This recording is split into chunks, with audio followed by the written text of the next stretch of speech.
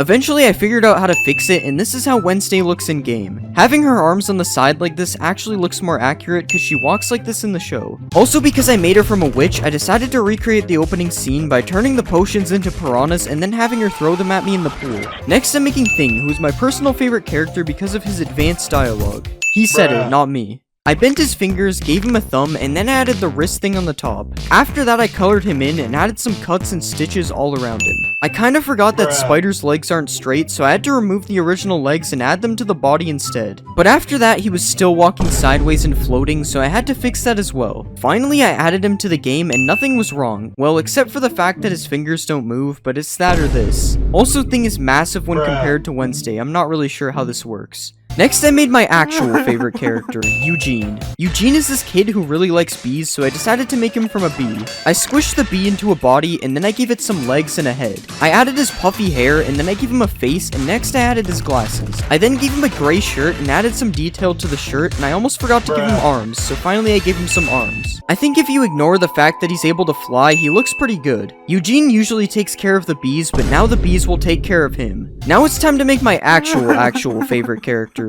Uncle Fester. Uncle Fester is this weird guy who can make electricity, so I made him from a creeper. You'll see why. I turned the creeper body into a human body, and then I colored his shirt and added the collar on top. I then gave him a face, and I tried to blend the dark parts around his eyes into his skin, and it ended up looking kind of weird. Next, I gave him some ears, and finally I colored in his pants. I'm not going to lie, he kinda looks like the McDonald's villain. Because Uncle Fester conducts electricity, I decided to edit the charged creeper to fit him, and it was surprisingly easier than I thought. In the show, Uncle Fester is also shown downing an entire bottle of ketchup, so I retextured the potions to ketchup bottles out of respect for him. This is how Uncle Fester looks when he's surrounded in electricity, and this is how much damage he does when you aren't paying attention. The charge made Uncle Fester too dangerous, so I decided to put him in prison for the various crimes he committed in the show. Next we'll make Enid, and she's a wolf, so I'm going to make her from a wolf. Creating a person from a wolf isn't the easiest thing to do, so I basically deleted all the body parts and made her body myself. I then added her hair with the fancy colors on the side, and I gave her a face. After that, I made her a striped sweater, and finally I put her hands in a claw position or something. Surprisingly, she isn't too broken in game except for her fingers. I'm trying to find out why I put both thumbs on the same side. I put Enid next to Wednesday, and there's a really weird height difference. I mean, look guys, she's even taller than me. I also tried to tame her because she's a wolf. In the show, there is a monster, and it looks kinda goofy, but it's supposed to be scary, so I made it from the scariest mob, the warden. I gave it a big hunchback, and then I repositioned all of its body parts. I then gave him a big mouth and some funny looking eyes, and then I filled his mouth with teeth. Finally, I colored the rest of him blue, and gave him a little bit of hair on his head, just like he has in the show. Okay, it seems there's a little bit of a problem with his body parts. I fixed his body and he still looked terribly messed up because of the warden's animations, so I decided to just leave it, mainly because I don't know how to change animations. Alright, now we can see who will win, Wednesday and Enid versus the Hyde. Okay, this is a really good fight, guys. The next character we'll be making is Tyler, for no reason, of course. I made Tyler from a piglin because, well, I don't know, I just did it. I gave him some hair, and then I drew his face, and I decided to make him from the coffee shop, so I gave him a brown shirt, and then I added his apron, and finally I gave him some black pants.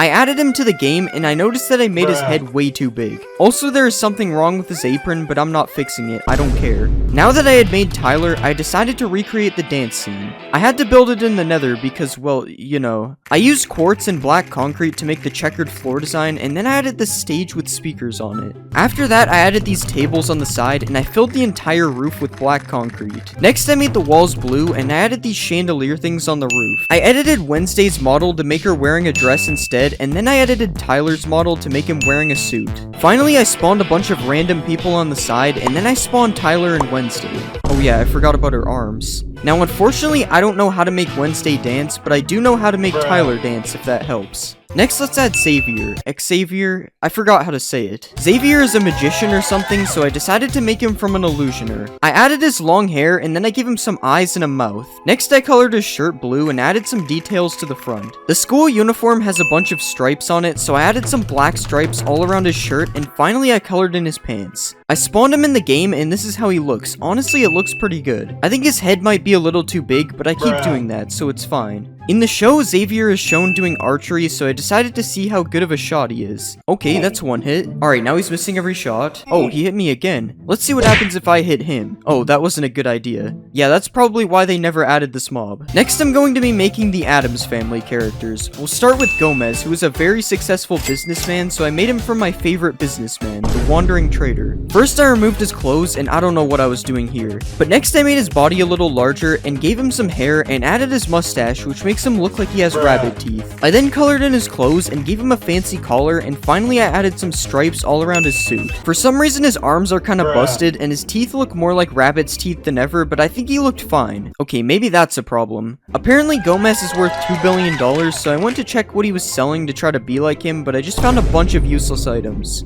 I guess the secret to being a billionaire is selling lily pads, and also having a llama that's taller than you.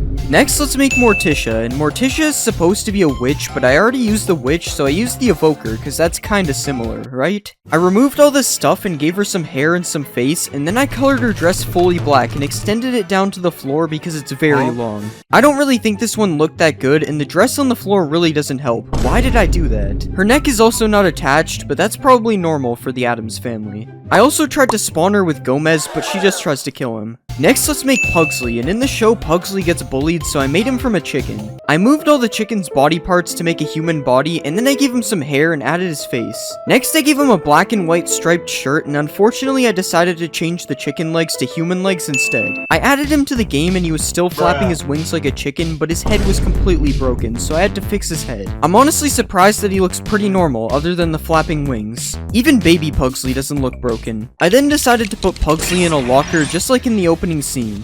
Wait, I didn't mean it. Next, we're going to make Lurch, and Lurch is a really tall butler who kind of looks like a zombie, so I had to make him from a giant. I gave him a thin and tall head, and then I gave him a little bit of hair. Next, I added his face, which doesn't really look like him at all, and then I colored his clothes. Finally, I added a bit of detail to the collar area, and I added him to the game. I have to stop making giants, they literally do nothing. Also, we're just ignoring the hands, there's nothing wrong with them. Next, instead of making a character, I'm going to turn the Ender Dragon into the Addams family car. First, I deleted all the dragon body parts, and then I added some windows and a grill on the front. Next, I added some tires, and then I extended out the sides above the tires. Finally, I made the back of the car slant down a little bit, and then I added some lights to the front of the car. I tried to make Lurch drive the car, but I don't think that will be possible. Also, the car is flying, so that's kinda, yeah. Alright, now that we've created all the characters, it's time to put them all against the hide. Okay, I guess they don't really like each other, so we'll have to do it like this. Alright, this isn't gonna work. This is completely useless. I'm going to be remaking Minecraft mobs into popular horror movie characters. First, I'm going to make Pennywise, and we'll make him from a pillager. Let's color his shirt light green.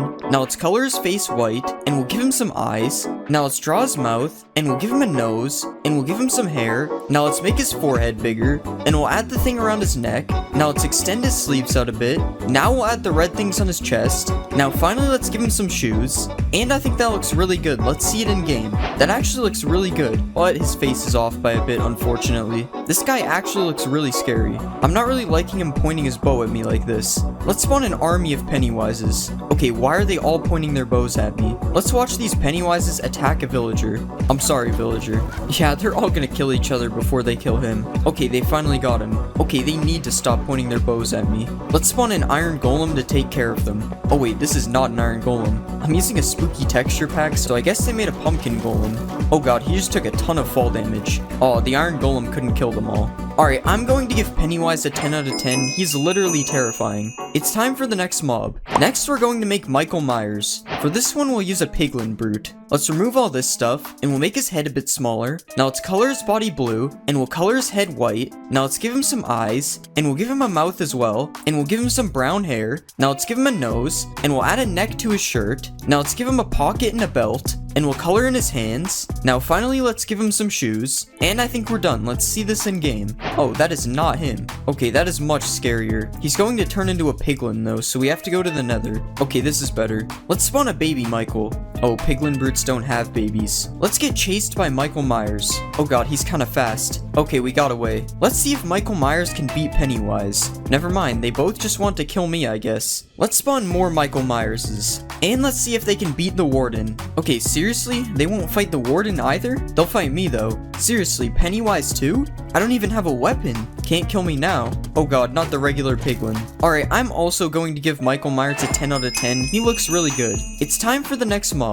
Next, we'll make Jigsaw. For him, we are going to use a regular piglin. Let's change the shape of his head, and we'll color his body black. Now let's color his head white. Now let's give him some eyes, and we'll draw his mouth. Next, let's give him a nose, and we'll extend his cheeks out a bit, and we'll draw the circles on them. Now let's give him some hair, and we'll extend it out on the sides. Next, let's draw his red bow tie, and finally, we'll give him some red shoes. Alright, I think that looks pretty good. Let's see it in game. Okay, he has gold pants. Why is he flexing on me like that? Okay, this actually looks really good. He's definitely not as scary as Pennywise, but he's pretty scary. Let's see a baby Jigsaw. Why is his head in the roof? Let's spawn an army of Jigsaws. I think this guy needs to take off the helmet. I don't think he can see. Let me wear some drips so I blend in with them. What are you looking at? Why do they all want to go over here? Sorry guys, I'm not actually one of you. Oh god, this is bad. Never mind, they don't know how to jump. Alright, I give Jigsaw a 10 out of 10. He looks really good as well. It's time for the next mob. Next, we'll make Ghostface. For this one, we'll use a Vindicator. Let's color his body fully black, and we'll change the shape of his head. Now let's color his head white,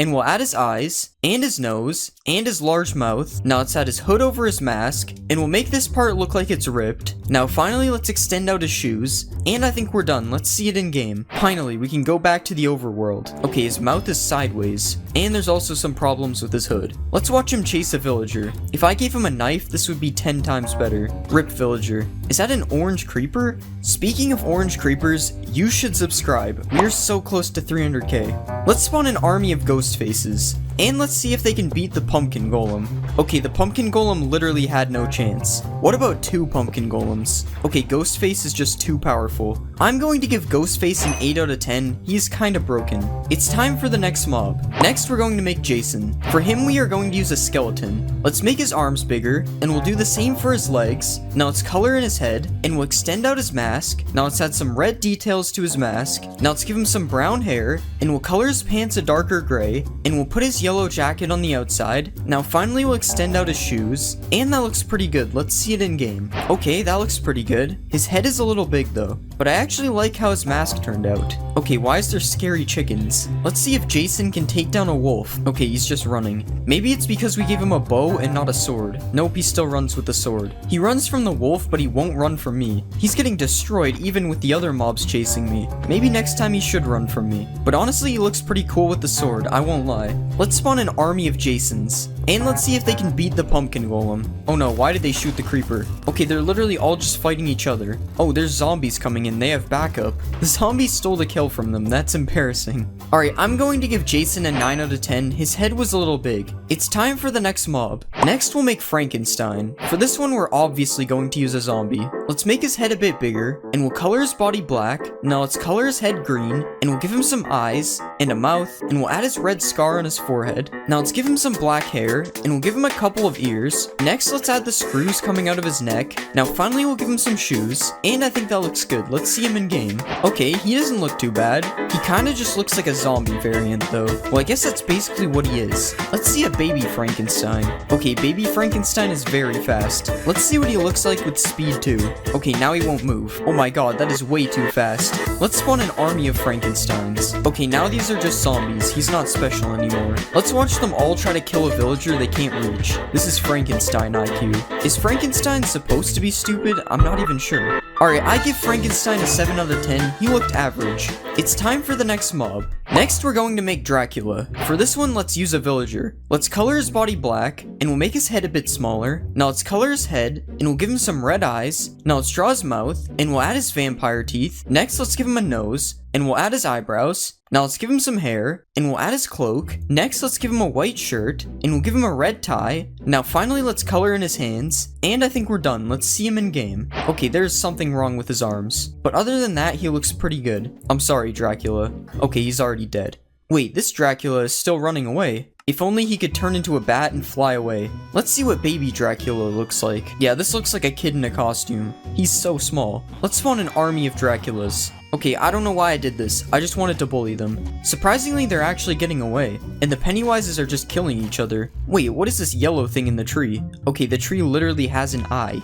Alright, I'm going to give Dracula an 8 out of 10. He looks pretty good. I'm going to be remaking Minecraft mobs into Poppy Playtime. The first character I'll make is Catnap, and I'm gonna use a cat. It should be obvious why. First, let's remove this stuff, and we'll rearrange his body parts for now. Now let's change the shape of his body a little bit, and we'll make his legs a bit bigger like this. Now let's give him some arms on the side, and now let's start to shape his head. Next, I'm gonna give him some ears on the top of his head, and we'll start to give him a big tail right here. Alright, now this is looking good, so let's color him in. First, we'll color his body fully purple, and I'm gonna give him a mouth up here. Next, I'm gonna color in this nose piece, and we'll start to give him some eyes. Now let's add the moon that he has on his chest. Next, I'm gonna change his face a little bit like this, and I think this is looking pretty good. Let's see how he looks in game. This is how Catnap looks in game. As you can see, this guy looks really happy, which I'm sure means he's very friendly and not at all scary. Catnap is very powerful as he's able to do a lot of damage, and if you get attacked by Catnap, I made it so that he chases you on all fours like this. I take back what I said about him before, he's definitely scary. Catnap has a ranged attack, which is supposed to be him shooting gas, and when Catnap hits you, he will change it to nighttime because he wears the moon pendant. Catnap will also drop this night clock if he dies, which makes it nighttime as long as you are holding it in your hand. If you try to use a bed when Catnap is around, he will destroy the bed so that you cannot sleep, and Catnap is also immune to fall damage because he's a cat, and cats are usually immune to fall damage. Overall, I don't think Catnap turned out that bad, but he also looks a little bit funny. So because of this, I'm going to give Catnap an 8 out of 10. Next, I'll make Dog Day, and I'm gonna use a wolf because a wolf is a dog. First, we'll remove some of the stuff we don't need, and I'm gonna move his body around a little bit for now. Next, let's give him some new legs like this, and we'll change the shape of his body. Now I'm gonna copy one of the legs and turn it into an arm, and I'll give him a hand on the bottom of his arm. Now let's start to change the shape of his head, and we'll give him some spots for his eyes up here. Now let's give him some big floppy ears on the top, and I think this is looking pretty good, so now let's color him in. First, we'll color his entire body in orangish yellow. Now I'm gonna give him a mouth like this. Next, we'll color his ears a reddish color, and we'll do the same for his arms and his feet. Now let's color these divider things a dark gray, and I'm gonna give him a nose like this. Next, let's draw the sun on the front of his chest. Alright, I think this is looking good. Let's add Dog Day to the game. This is how Dog Day looks in game. As you can see, he looks pretty good. Also, just like Catnap, he doesn't really look that scary. He has more of a friendly look. But don't let this trick you though, as Dog Day has the same chasing animation that I gave to Catnap. I think I'm just gonna stay in creative mode for now. Since Dog Day has the sun pendant, I made it so that when Dog Day hits you, he turns it to daytime instead of night. Dog Day is also able to spawn smiling critters to help him fight since he's the leader. But right now he can only spawn Catnap because I haven't made any of the other ones. If you kill Dog Day, he will drop a Sun Axe, and the Sun Axe is insanely powerful as it does 19 attack damage and it can also destroy almost any block. Overall, I think Dog Day turned out a lot better than Catnap. I actually like how he looks this time. So because of this, I'm going to give Dog Day a 10 out of 10. Next, I'm gonna make Bobby Bear Hug, and I'll use a polar bear because she's a bear. First, let's get rid of a few things. Next, I'm gonna move these parts around a bit. Now let's give her some new legs, and we'll make her body a lot smaller like this. Next, I'm gonna bend her body a little bit, and I'll just start to give her some arms on the side right here, and we'll just copy this to the other side. Next, I'm gonna start shaping her head, and we'll give her some ears on the top like this. Okay, that looks good. Now it's time to color her in. First, I'm gonna color her body a dark red, and we'll color her feet and hands a light pink. Now let's give her a big mouth like this, and we'll start to add her eyes on the top of the head. Next, let's give her some bright white pupils, and I'm gonna add a few more pink details. Next, let's give her a nose like this, and we'll add the heart that she has on her chest. Alright, I think this looks good. Let's see how she looks in game. This is how Bobby Bear Hug looks in game. I don't know why, but she kind of reminds me of Freddy Fazbear. It's probably because they are both bears actually, that would make sense. Unlike Dog Day and Catnap, I decided to make it so that Bobby Bear Hug is passive towards players, and you are actually able to tame her if you feed her raw fish, because I'm pretty sure bears like fish. Once you tame Bobby Bear Hug, she will follow you around, and if you ever get low on health, you can right click her and you will be healed to full health immediately. So she's pretty OP if you think of it. Bobby Bear Hug will also attack any mobs that are fighting you, and she does a ton of melee damage because bears are very powerful in real life. If you kill Bobby Bear Hug, I made her drop a heart, which just gives you a heart when it's right clicked, and overall I don't think Bobby Bear Hug turned out that bad. I actually kind of like this design. So because of this, I decided to give her a 9 out of 10. Next, I'll make Bubba Fint, and I'm gonna use a Ravager because it kind of looks like an elephant. So first, let's just get rid of all this stuff, and I'm gonna start with Bobby Bear Hug's body. So let's change these ears into more elephant looking ears, and we'll change the nose into a big trunk like this. Next, I'm gonna reshape the heart into the shape of a light bulb, and we'll just change his tail on the back as well. Okay, now this is good. Let's give him some new colors. First, we'll color his body a light blue, and we'll give him the same color on his head. Next, I'm gonna color his feet and hands a darker blue, and we'll put this on the end of his tail as well. Now let's color in the light bulb on his chest, and I'm just gonna add a few more details all around his body, and I think this is looking pretty good. Let's add him to the game. This is how Bubba Fint looks in game. He looks a lot like Bobby Bear Hug, but to be fair, all the critters kind of look the same when you don't know what their monster form is like. Since Bubba Fint is an elephant, I decided to give him a ranged attack, which is supposed to be water shooting out of his trunk. He does shoot a lot of water though, so I'm not really sure how he fits it in his trunk. You might have also noticed that Bubba Fint emits light, and that's because his pendant is a light bulb, so I literally just made him a light bulb. Bubba Fint also can do a ton of melee damage like Bobby Bear Hug, and this is because an elephant is also a really powerful animal, I'm guessing. If you kill Bubba Fint, he will drop a light bulb, and the light bulb works just like a torch, except you are not able to place it. It's only meant to be held. Overall, I don't think Bubba Fint turned out that bad, and because of this, I decided decided to give him an 8 out of 10. Next, I'm gonna make Picky Piggy, and I'll use a pig because she's a pig. So first, I'm gonna remove all these pig parts, and we're going to start with Bubbafin's body. So let's completely remove the trunk, and we'll start to make the ears a lot more pig-shaped. Next, I'm gonna give her a completely new nose, and I'm gonna change this light bulb into the shape of an apple like this. Now let's remove this tail, and we'll turn it into a spirally tail. Okay, now this is good, so it's time to change her colors. First, I'm gonna color her body light pink, and we'll color her head the same color. Now let's color her nose a darker pink, and we'll use the same color for her hands and her feet. Next, let's color in the apple we put on her chest. Now finally, let's color in the tail, and I think this is looking good. Let's add Picky Piggy to the game. This is how Picky Piggy looks in game. I don't know why, but her face looks a little bit scary. But other than that, she doesn't look that bad, I guess. I don't know, it's just really weird. Similar to Bobby Bear Hug, if you right-click Picky Piggy, she will give you hunger instead of health. And this is good because you no longer need to kill pigs to get food now. Picky Piggy is also really picky according to her name, so I made it so that she attacks regular pigs as she's very particular about what pigs she likes. If you kill Picky Piggy, I made it so that she drops a suspicious apple, and this apple just gives you a couple of potion effects, which kind of have me wondering what she did to the apple. Overall, I think Picky Piggy turned out pretty good, but her face just looks a little bit scary. So because of this, I decided to give her a 7 out of 10. Next, I'll make Crafty Corn, and I'm gonna use a horse because that's almost a unicorn. So like usual, we'll remove all this horse stuff, and I'm gonna start from Picky Piggy's body. So let's just change these ears a little bit, and we'll start to give her some hair on the top like this. Next, I'm gonna add her unicorn horn on the top, and we'll change this apple into the shape of a flower. Now let's remove this tail, and we'll make it into a bushier tail like this. Okay, now this is looking good, so let's change her colors. First, we'll color her entire body white, and we'll do the same thing on her head. Now let's color her hair light blue, and we'll color her hands and feet the same color. Next, let's color in the flower that is on her chest, and I'm gonna color her unicorn horn a bit darker than her body, and I think this is looking good. Let's see how she looks in game. This is how Crafty Corn looks in game. I will say she's probably one of my favorite non-monster critters right now. Also ignore the particles she's emitting. I just gave them to her because it felt like something she would do. You may have also noticed that every time Crafty Corn moves, a trail of rainbow colored blocks follows her because her pendant is a rainbow flower, so it only makes sense. Another thing you can do is tame Crafty Corn using some wheat, and after you tame Crafty Corn, you are able to ride her similar to a horse. And this honestly looks really cool when it's paired with the rainbow trail that she has. If you kill Crafty Corn, she drops a rainbow sword, which is just a really OP sword that strikes lightning every time you hit something, and it also has a chance of exploding when using it as well. Just ignore the way it looks in my hand though, I don't know how this happened. And overall, I think Crafty Corn is one of my favorite critters so far. So because of this, I decided to give her a 9 out of 10. Next, I'm gonna make Hoppy Hopscotch, and I'll use a rabbit because she's a rabbit. First, let's remove all these rabbit parts, and I'm gonna start from Bubbafin's body because it will be easier. So let's just change these ears into long rabbit ears, and I'm gonna change the light bulb into a lightning bolt like this. Now let's give her a completely different looking tail, and now this is good, so I'm gonna change her colors. First, I'm gonna color her body entirely green, and we'll just do the same thing on her face. Now let's color her hands and feet a bit darker green, and I'm gonna color her tail the same color. Next, I'm gonna add a bit more detail all around her body, and I think this looks pretty good. Let's add her to the game. This is how Hoppy Hopscotch looks in game. She kinda has the same Freddy Fazbear looking face from before, but she still looks pretty good, despite not looking like a bunny. As you can see, Hoppy Hopscotch is really fast, and since she's a bunny, I decided to make it so that she can jump really high as well. And if you want some of this jumping power for yourself, you can right click on Hoppy Hopscotch and you will get jump boost for 30 seconds as well. If Hoppy Hopscotch gets in a fight, she strikes lightning on the enemy because her pendant is a lightning bolt, and if you kill Hoppy Hopscotch, she drops these green boots, which when worn will give you permanent jump boost just like she has. Overall, I think Hoppy Hopscotch turned out pretty good. I especially like her ears. So because of this, I decided to give her an 8 out of 10. Next, I'll make Kickin' Chicken, and I'm obviously gonna use a chicken. First, I'm gonna remove the chicken like this, and just like the last time, we'll use Bubbafint as a base. So let's just get rid of this trunk, and we'll get rid of his ears. Next, I'm gonna make his face a bit bigger like this. Next, I'm gonna change the light bulb into a star. Now let's change his hands into wings, and I'm gonna add the hair that he has on his head right here. Next, I'm gonna give him a new tail like this, and I'm gonna add the beak on his face right here. Okay, now this looks good, so let's start to color him in. First, we'll color his body entirely yellow, and I'm gonna do the same thing on his head. Next, we'll color his feet orange. Now let's color his star a reddish color, and I think this is looking pretty good. Let's add Kickin' Chicken to the game. This is how Kickin' Chicken looks in game. This is definitely my least favorite smiling critter, I won't lie, but the fact that he's able to fly makes up for it a little bit. It makes him look more unique. It also gives him this cool flying animation, which doesn't actually look look that cool. It looks a little bit weird, actually. If Kickin' Chicken gets in a fight, he does a ton of knockback because he has Kickin' in his name. Also similar to Picky Piggy, Kickin' Chicken also doesn't like regular chickens, but this time it has no reason. He's just a hater, I guess. If you kill Kickin' Chicken, I made it so that he drops a star, and upon right-clicking the star, you will just start levitating in the air until you make it to the stars. And overall, I think Kickin' Chicken doesn't look that good, but I like some of the features that he has. So because of this, I decided to give him a 7 out of 10. We're going to make Huggy Wuggy, and we're going to use the Warden to make him. First, let's change his body shape,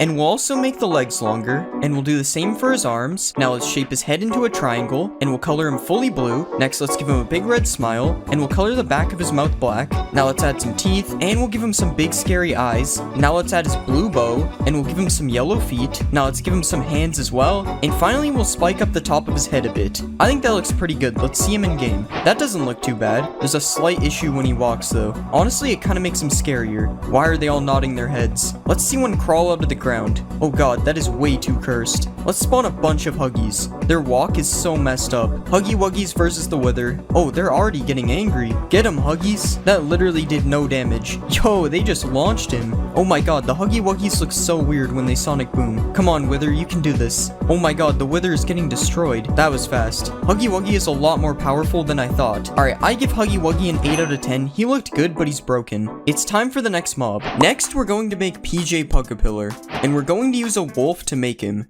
Let's make his legs shorter and delete his body. Now we'll color this in purple, and I'll give him new legs like this. Actually, this one is supposed to be blue. Now we'll color this one purple, and we'll copy this back a few times, and we'll also copy his feet back too. Now let's color his face in, and we'll add his scary mouth. Now let's give him some eyes, and we'll add some teeth and color his mouth. Now let's give him his tongue, and we'll add his ears. Okay, so I redid his whole face, and I think this looks a lot better. I'm just going to fix his eyes, and that looks pretty good. Let's see it in game. Oh god, that is not supposed to happen. Okay, that's much better. I removed his walking animation, but it's going to have to do. Oh god, why is he phasing in the ground? Him moving like that is so scary. Time to tame one of my own. And now we'll see PJ versus Golden Freddy. Go after him, I punched him. Bad dog. Alright, now this is scary. This chicken better get out of here. Let's see them take out a fox. They can't catch him. He's emoting on them. Alright, we have to do this. Oh my god, Freddy even joined in too. Alright, I give PJ a 7 out of 10. His model is really broken. It's time for the next mob. Next, we are going to make Mommy Longlegs, and we are going to use a spider to make her. Let's delete these legs, and we'll shrink some of the body parts. Now we'll color this in pink, and we'll rotate the legs. Now we'll add another part to the legs, and we'll color her legs in pink. Now let's add the blue before her feet, and we'll add her feet. Now let's start making her hair, and we'll make it curl down like this. That should be good enough. Now we can add the blue hair tie, and we'll start drawing her eyes, and we'll give her some eyelashes. Now we can draw her big mouth, and we will put her lips on top. And now I'll just draw a little spiral in her hair. Alright, that looks pretty good. Let's see it in game. Alright, that somehow worked better than I expected. I mean, the spider's eyes are still there, but other than that, alright, that looks much better. I'm actually pretty happy with how this turned out in game. I thought for sure something was gonna break. Mommy Longlegs versus a wolf. Okay, that was pretty stupid, but I had nothing else to put her against. Mommy Longlegs army. Oh my god, why are they dying?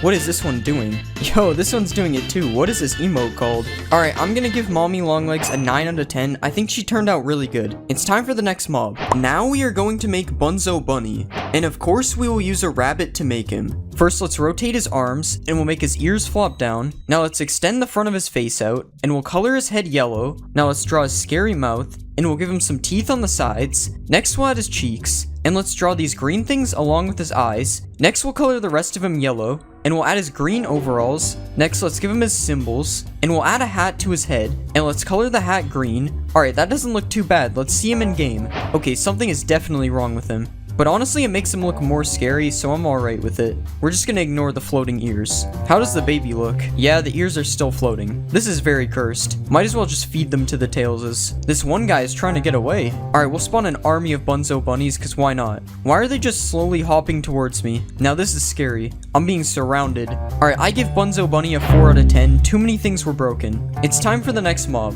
Next, we will make Kissy Missy, and we are going to use an Enderman to make her. Let's color her fully pink, and we'll give her big hands and some fingers. Now let's color that in yellow. Now we'll give her some feet, and we'll start shaping her head. Now we can start drawing her mouth, and we'll add her eyes. Let's put some eyelashes above. Now we can do her teeth. And finally, we'll add her blue bow. That looks good. Let's see it in game. Okay, that looks scary. And she's gone. She ended up looking very similar to Huggy Wuggy. I wonder why. Oh no. Staring contest. Who will win? She's holding a flower, but instead of using her hands, it's just floating in the air. Alright, let's check out the end. This might be scarier than when it was all Huggy Wuggies. Alright, it's time. This is terrifying. How long can I survive being chased by Kissy Missies? That's unfortunate. Why is the noise just getting louder? I give Kissy Missy a 9 out of 10. This is one of my favorite mobs yet. That's the last mob. Please subscribe. I don't have an outro. For this one, I think I'll make Boxy Boo. Let's make his legs smaller, and we'll color his body blue. Now let's give him a neck, and we'll add his head. Now let's add the top part,